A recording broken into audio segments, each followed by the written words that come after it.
And we're live, people. How you guys doing, man? What's going on? Feels good to be back, man. And I promise, guys, these long absences are definitely gonna stop. I'm gonna get a more like fixed schedule to make sure I can start dropping podcasts like accordingly every week. But let's get right into it, man. We're not even gonna waste time because a lot of music has dropped. Like, a lot of music's come out. A lot of people are really like, they're giving us some material. I'm not gonna lie, man. There's, what it really is too, there's like a wide range of sounds that's being like thrown out at us at one time. Like, there's so many different artists right now that are dropping. Like, we get to listen to just like all different types of flows and all different types of styles, from people like Schoolboy to people like Tyler the Creator to Ari Lennox dropping to P&B Rock dropping, Stunner for Vegas, Wiz. Like there's a lot of people that just dropped music just this year alone. And we're only in May right now, or we're about to be in June, but we're at the end of May, 5 months in, and we got some material. We got some stuff, man. Word up. First thing I want to talk about Igor. And the reason why is because Tyler the Creator has been very, very interesting, especially lately. Well, he's been very interesting since he came out. We got to keep it 100. Tyler's always been a very weird case. Weird in the sense that his music was never conventional. He never made music for the masses, and it was only to attract the people that could understand and get where he was coming from and what he was representing. Him and his whole Odd Future crew. Because I remember discovering Tyler back in like 2009, I think it was like 2009. He started making music in like 2008. I think that's when he dropped Bastard. But it wasn't until I saw the Yonkers video, and that shit had me intrigued. And then, you know, the thing with the water bug or whatever. And then he went on and he was at the Woody Awards. I remember this specifically because Jimmy Fallon was hosting, and Odd Future was the last to perform, but I think it was just Tyler, and he performed Yonkers. And I remember he had the ski mask on. I had no idea who he was, and he's coming down the steps and he's rapping the lyrics to Yonkers, and he's going ham. And then he went from Yonkers and he went into a different song. I don't remember what it was, but I remember him and the whole Odd Future crew just raging, and everybody was on stage. Sid was on stage, Damo was on stage, Haji was on stage, Left Brain was on stage, Taco was on stage. Only person that wasn't there was of course Earl, because, you know, he already was in shipped to Samoa. But yeah, I remember back then looking at Tyler and thinking, like, this dude is just so different. He's so out there, and learning how young he was really intrigued me. He was like 18 at the time, I believe.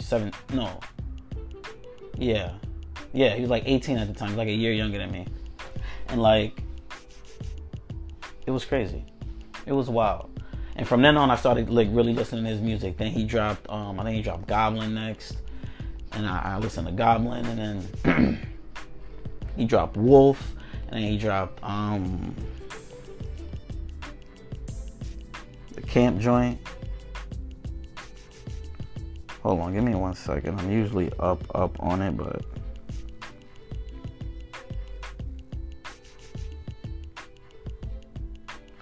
Wolf. Wolf was the album where he was pretty much at camp. Okay. Yeah, he dropped Wolf. And then he dropped Cherry Bomb and Flower Boy.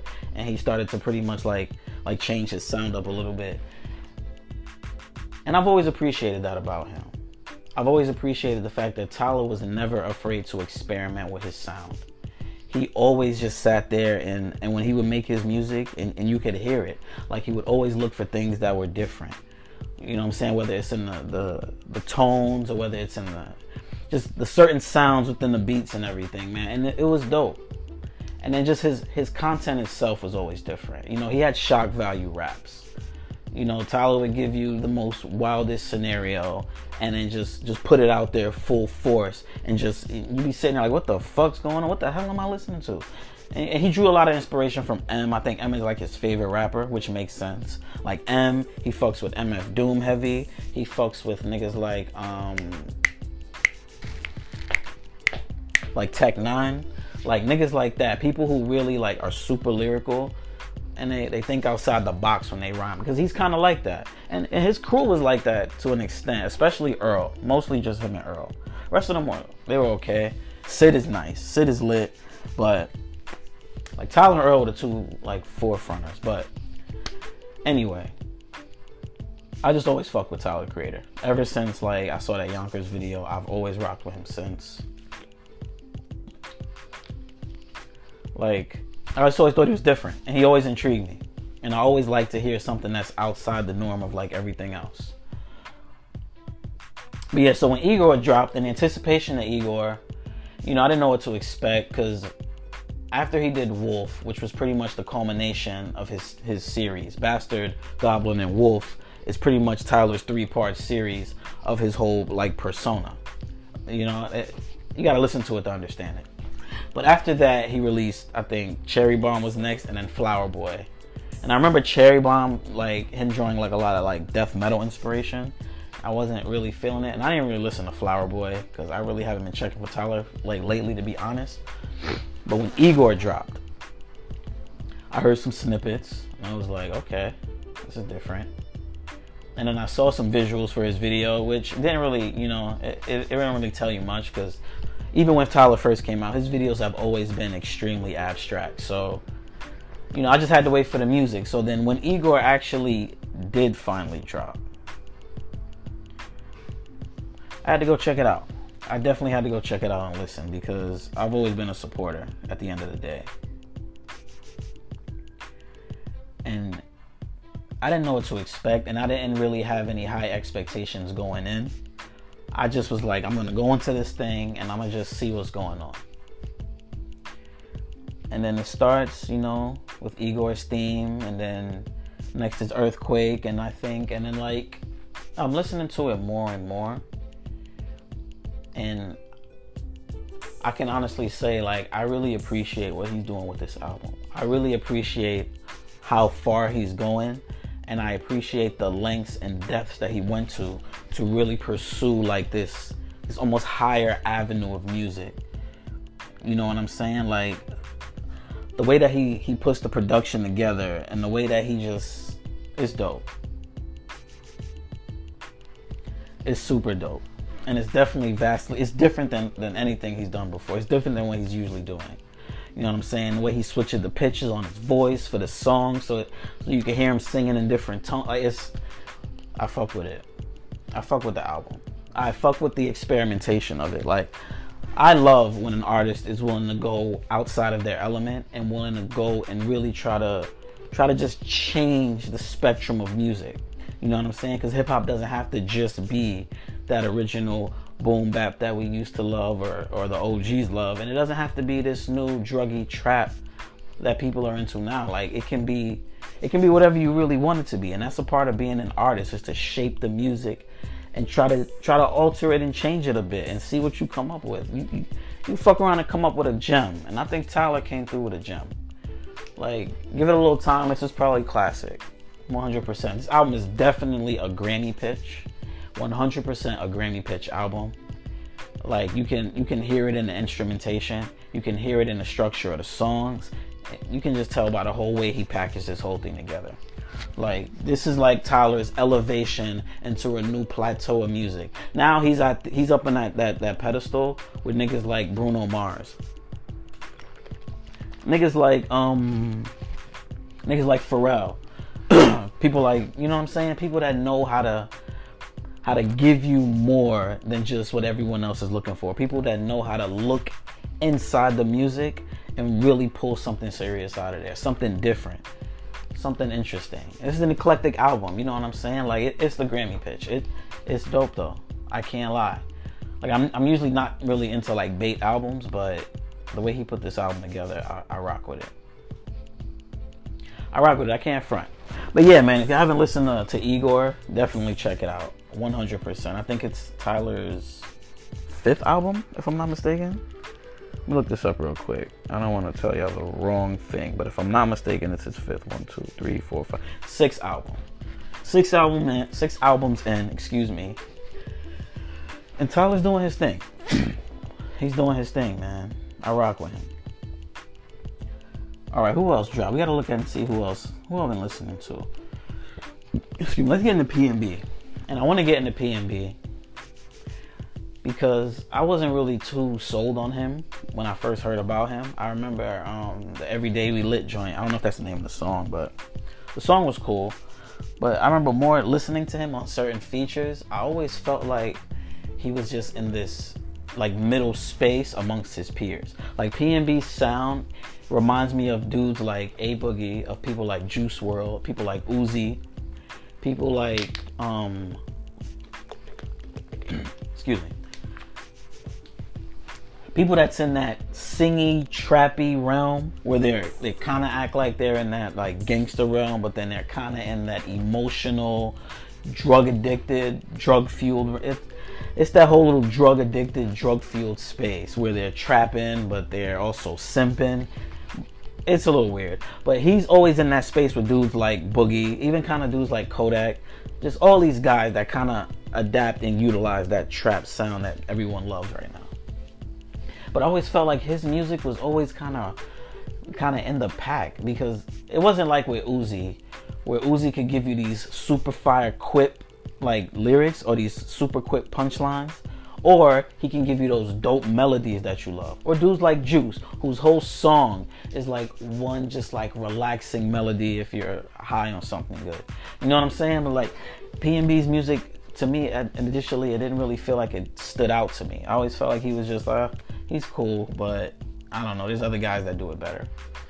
But listen to Trap Star Turn Pop Star. That's his official debut album. And the first time I listened to it, I had the exact same reaction. I was just kind of like, okay, this guy is kind of middle of the pack, just like I thought. But I actually went back and I listened to the album again, because I don't like to just write it off, especially off of like one listen, and I only ever really listened to it like one time. So I went back and listened to the album. And I will say that for the majority of it, he creates this whole like mood. He creates this whole vibe that I fuck with it. I had to change my view about his music, because I realized like he's making the kind of music that when you're riding and it's more than just like, because people always try to say things like, oh, if your shit is not going to be bumping in such and such or in such and such, it's not going to be.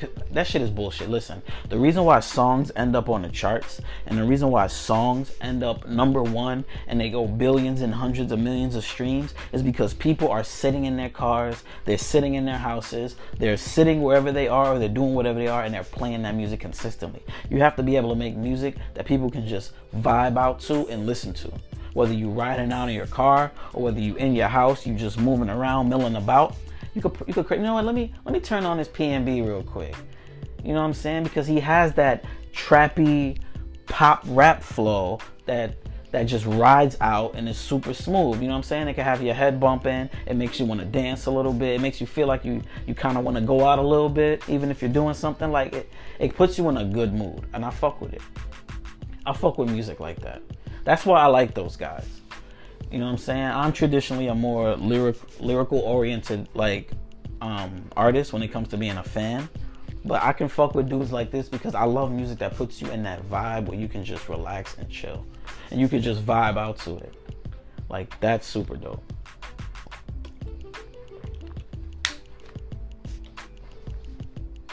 But yeah, I had to listen to it through and through again. I like a lot of the features on here. The Lil Durk features are dope, which surprised me a bit. The X feature, Middle Child, that's like my favorite song on the whole thing. I'm not even gonna lie, but I rock with it. So if y'all haven't listened to it, man, go check that out. PNB. I definitely think he's still kind of middle of the pack, but I do think that he has the potential to kind of pass these guys. Because not for nothing, he's still really young. They all are anyway. And there's still more than enough space for him to kind of get that one or two hit that just propels him. And then all of a sudden he's like what everybody's talking about right now. But let's move on, yo. Who else dropped?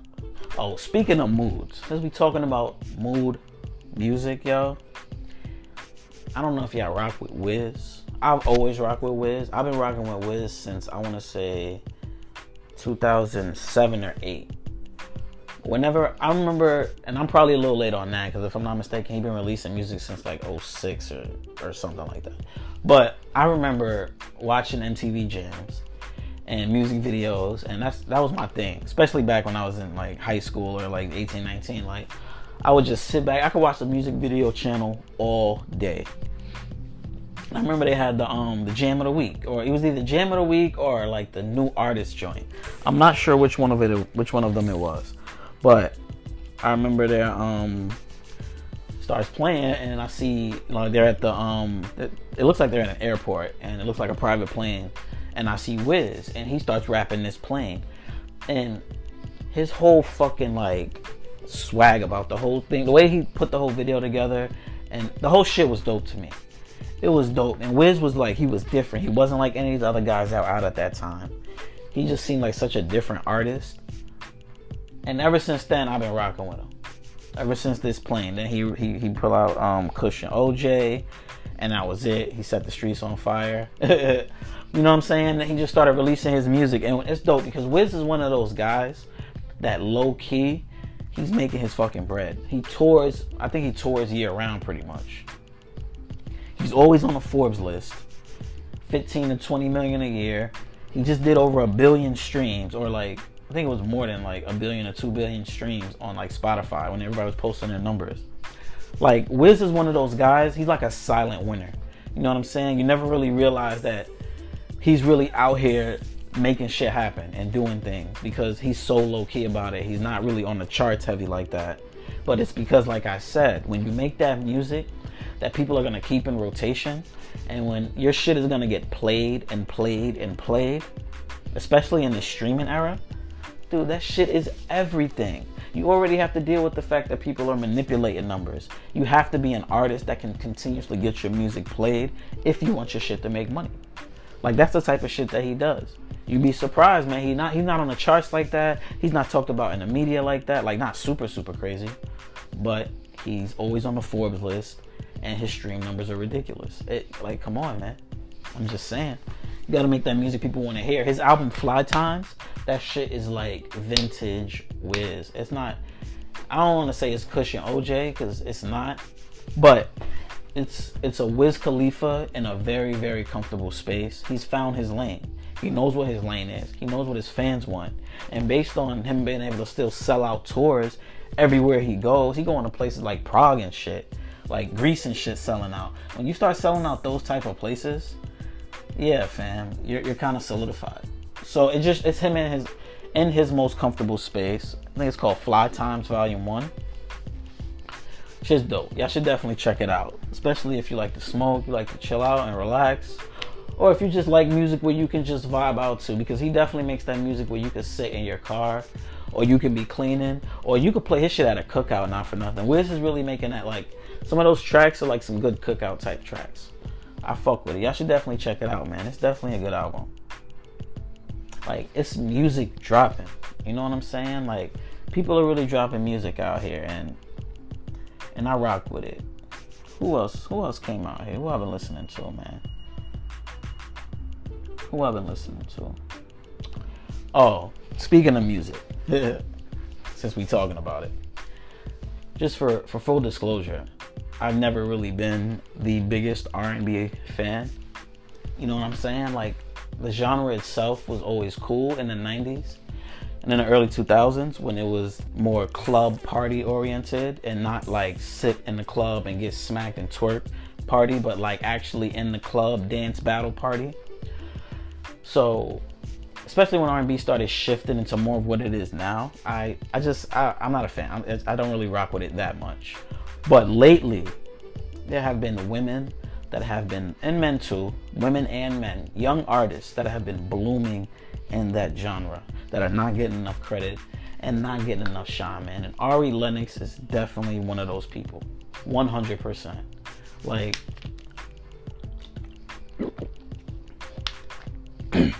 she just dropped her album, Shea Butter Baby. And like, the album itself is dope. It's dope as hell.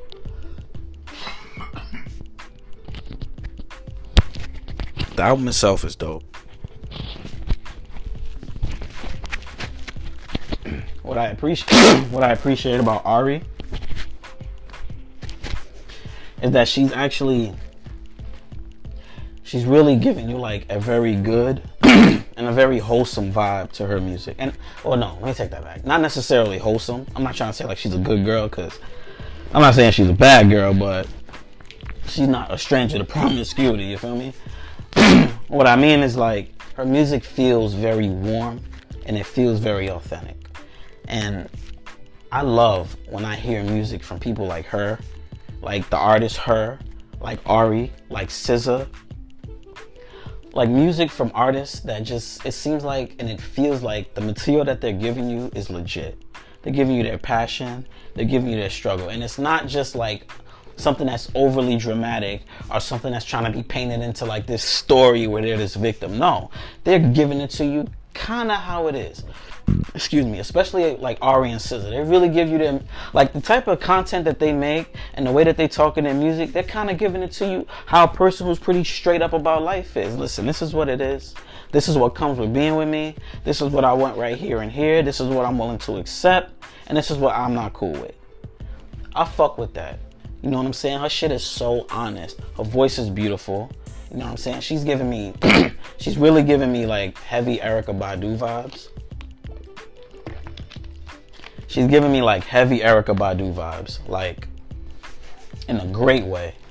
You know what I'm saying? Like a modern Erykah mixed with a little something else in there, man. But like Ari's dope. Shea Butter Baby, her album just dropped not too long ago.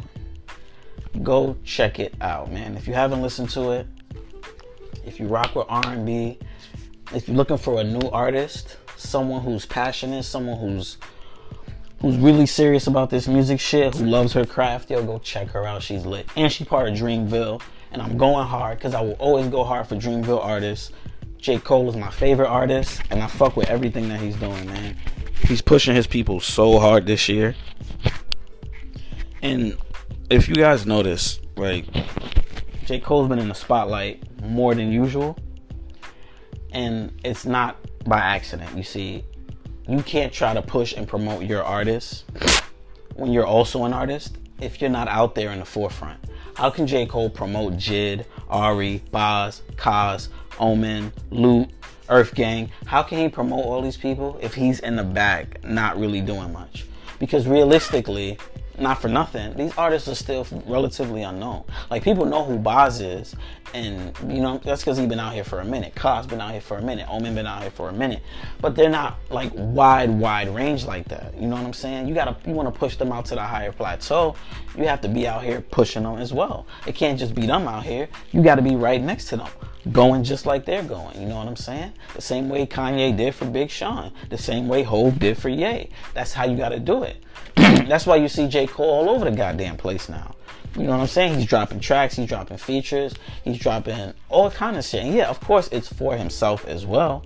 But you ever notice now, his artists are dropping their music, he pushing them like a motherfucker. He got them all over the tours, they got their own tours going on. He's popping up at their shows. He's doing it all. He's really promoting and pushing his Dreamville artists. Yo, I fuck with Dreamville.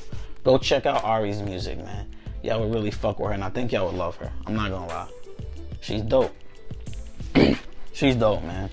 And everything that Dreamville's doing, I'm definitely supporting it. Because all they ever try to do is give us whatever's authentic. And I love that. Like, how could you not know? But yeah, go check that out, man. Go check that out. Who else is dropping out here? I'm sorry if I'm going through this kind of, not really kind of quickly, but like, there's so much music that came out. I don't want to spend too much time like just sticking on one particular artist or whatever. But I'm definitely trying to let y'all know like how I feel about the music, and if you should check it out, because I'm not gonna sit here and tell you, you know what I'm saying? Oh, I listened to this and this. Don't if I don't like it, I'm not gonna sit here and be, oh, go check it. No, like, I gotta be honest with y'all. You know what I'm saying? If I really feel like I rock with something, I'm gonna sit here and talk about it. But if I feel like it's a relevant artist that puts something out that I'm not really rocking with, I can talk about that too, because I check everybody's album out. I try to check out all the artists out whenever somebody drops, for the most part. Some people, I'm just not into their music in general, so I probably won't really check it out. But for the most part, I try to give everybody at least 1 or 2 listens to see if I even like it at all. But yeah, who else came? Oh, Schoolboy came out. Schoolboy, Groovy Q. Last time we saw him was Blank Face. I like Blank Face a lot. I thought it was like Q really experimenting with his music. You know what I'm saying? Like after Oxymoron came out, he chilled out, and it seemed like with Blank Face, he wanted to sit and try something that was like a little different. You know what I'm saying? A little grittier. It seemed more hardcore than usual. I fucked with it. I like Blank Face a lot, excuse me. This new one, Crash Talk. It's his 3rd LP. I think Crash Talk is dope. I'm not gonna lie. It's a slower pace than Blank Face, but it really gives you a lot of tracks where you could ride out to. And that's what I keep saying. Like Schoolboy, P&B, like all these guys and all these people that I'm talking about, they're all making the type of music that you could they're making the type of music that you can ride out to and just vibe and listen to. The type of music that you're gonna want to keep streaming over and over. That's what's important. And all of these guys have different sounds. You know what I'm saying? So if you can have a different sound and still give someone the same type of feeling almost, it's like you figured out the formula. Like Q, his shit is lit. Like he has a lot of tracks on here where he's really trying to show you where he is as an artist, and he's trying to show you just where he is in the industry. You know what I'm saying? He's comfortable. He's kind of laying back, chilling. He's kind of trying to let you know, all right, this is what it is here. This is where I'm at right now. And it just seems like he's just relaxed. He seems like he's way more relaxed. Like he's just comfortable in his space right now. And he's just having fun with his music. And that's what I love, man. I love when an artist is sitting there and it feels like they're enjoying the music that they're making. Because you can kind of hear, when you've anticipated a project and this artist comes out and, you're listening to the music, you know what I'm saying? And you just feel the lack of passion. The songs don't really sound like it was a lot of effort. When you start seeing stuff like that, where the songs seem like it's too simple, when it seems like there's not a lot of effort in the instrumental, when it seems like the hook is just a little too repetitive, like repetitive to the point where it's annoying, not like catchy, you can tell like that's a lazy track.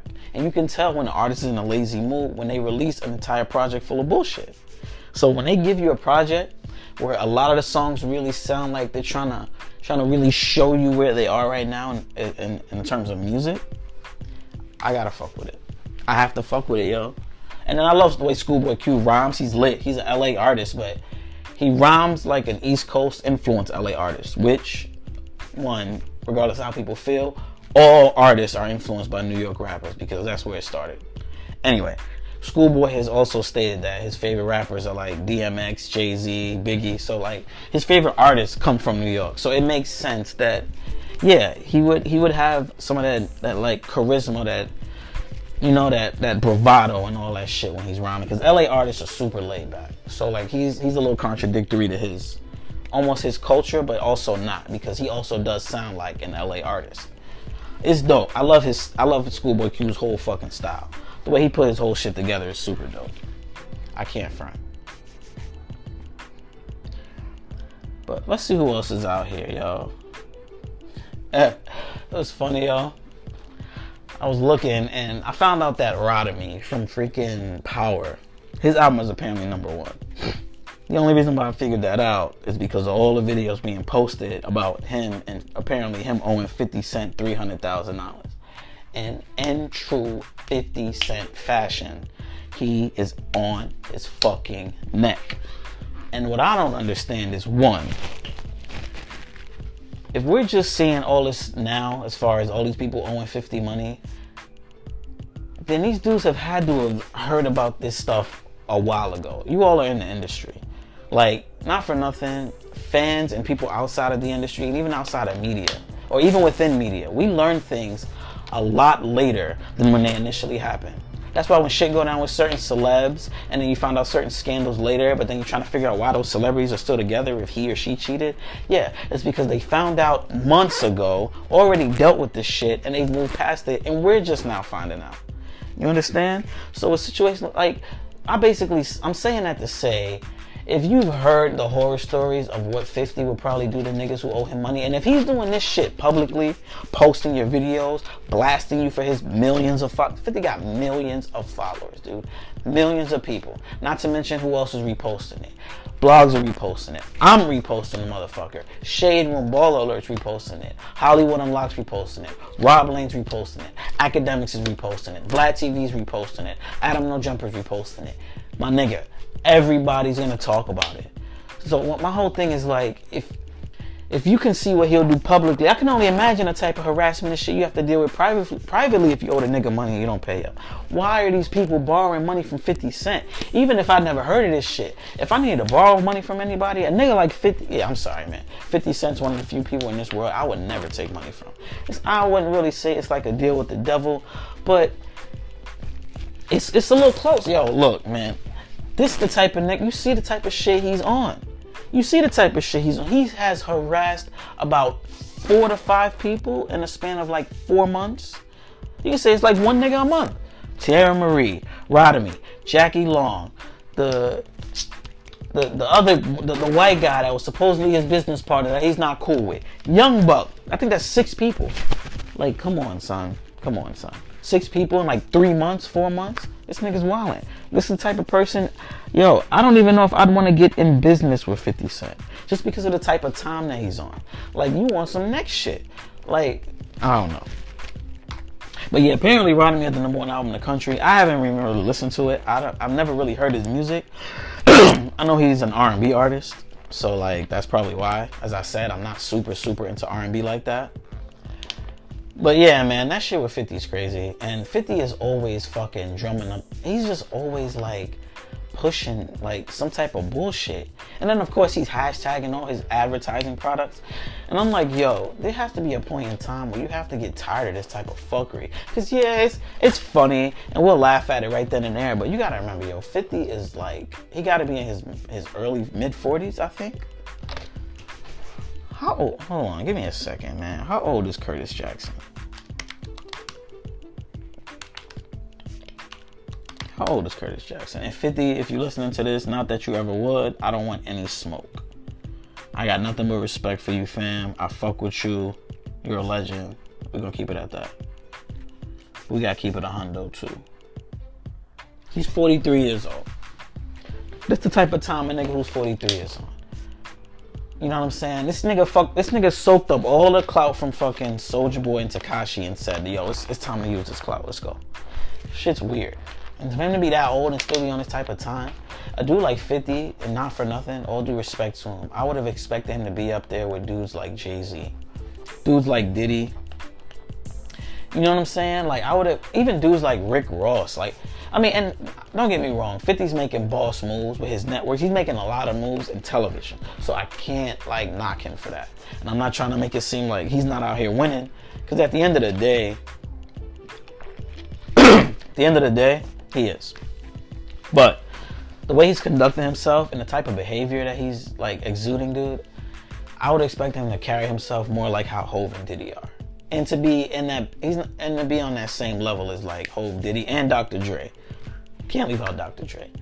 I expected 50 to be up there with them niggas. If there was a Mount Rushmore of like moguls in hip hop, I would have expected it to have been Dre, Diddy, 50, M, and fucking Hov.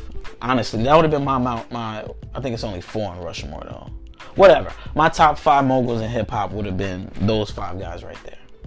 But I don't know, man. That's just the type of time he on, though. You know, he's a hood nigga at heart. And he's gonna do what he's gonna do. It is what it is, man. This beef shit in music is wild. And it's not even really a music beef. That's what's weird, because 50's he's kind of like a former artist, but he still raps. And Rodamy's an R&B artist. But this is a beef in relation to money owed to them. And their only connection is not through music, it's through television. Rodamy essentially works for 50. Super weird. Super weird.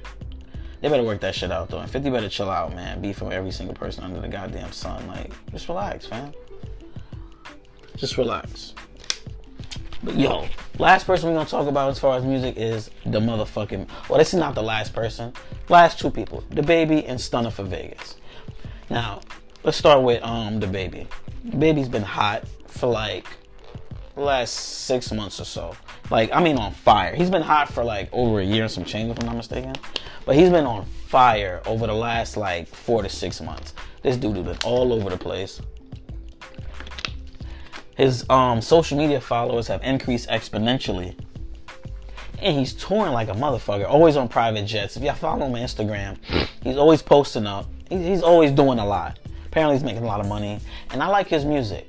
You know what I'm saying? When I rock with the baby, he has that fast pace, quick jab rapping style.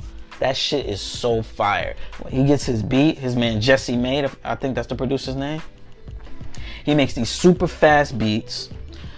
You know what I'm saying? With these like boom, ba boom, boom, ba boom. And then like he'll give you an instrumental that you can kind of ride out to. So it's like a fast beat, but you can also ride out to it at the same time. It's super dope. And then the baby comes on the track. And then he's just giving you it's like super quick raps on. It's like he's just giving you words on words on words on words. It's like he's trying to cram mad words into his rhymes. I fuck with it, man.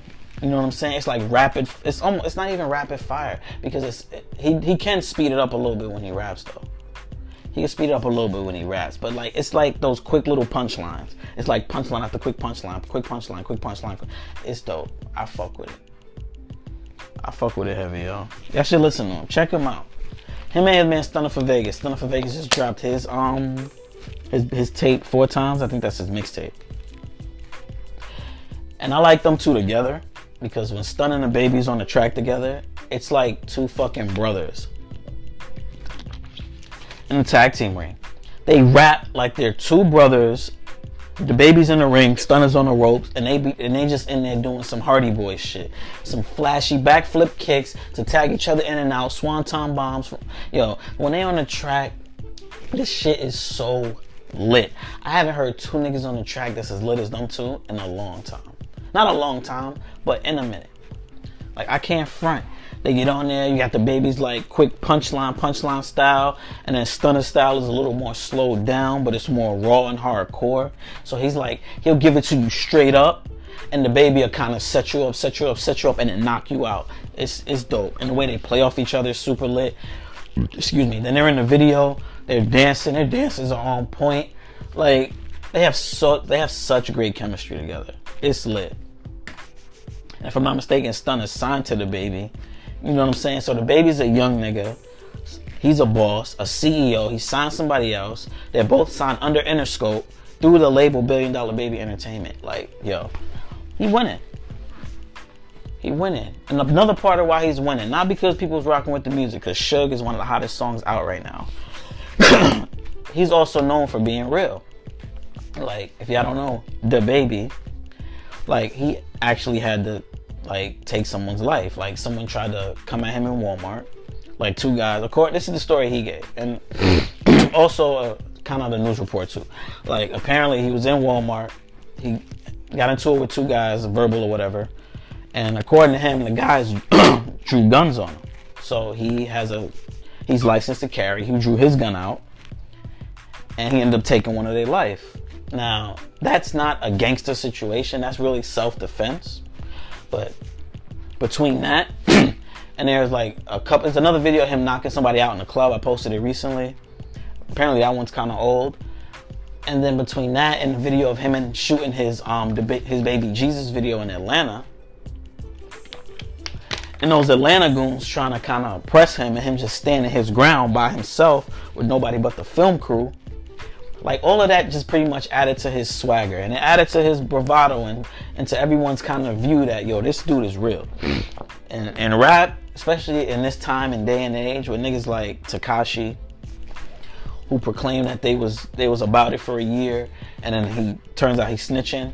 Or dudes like Rich the Kid, who rap about guns and he got the sticks and all that, but he's running from Uzi, who's like 4'11". Or dudes like Uzi, who claim he got the stick and ratchet, but he's dressing like he's shopping out the ladies section of H&M. Like, it makes no sense. So like, to actually see an artist who essentially somewhat kind of lives what he raps, people fucking with it. People are really, really rocking with this type of stuff, yo. Like, it, and I rock with it too. It's dope. You know what I'm saying? Not necessarily the whole violence aspect of it, but just the fact that it's someone who's like, look, this is who I am, and I'm about what I say. I gotta respect that. And his music's pretty dope. So him and Stunner, man, check both of their albums out. Yo, it's a lot of music that's out right now. Like, it's a lot of music that's out. Just go check it out. There's so many different styles and there's so many different sounds that's out right now from these artists.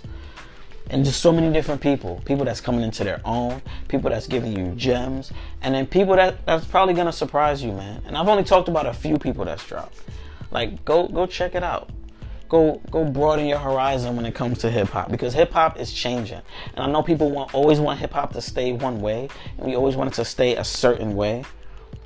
But that's just not how music works, because people have to evolve as artists. People have to change and styles grow. And at the end of the day, people want to hear different shit at a certain point. So it is what it is. But, yo, check out everybody. Like, I'm about to wrap this shit up. It's hitting like that 40-minute marker. Actually, we're past the 40-minute marker, excuse me. We're going to wrap this up, yo. Thank y'all for coming to chill with me. I promise it will be more consistency. We're going to start pushing these episodes out, man. More topics, more things to talk about. It's going to be dope. Yo, y'all take it easy.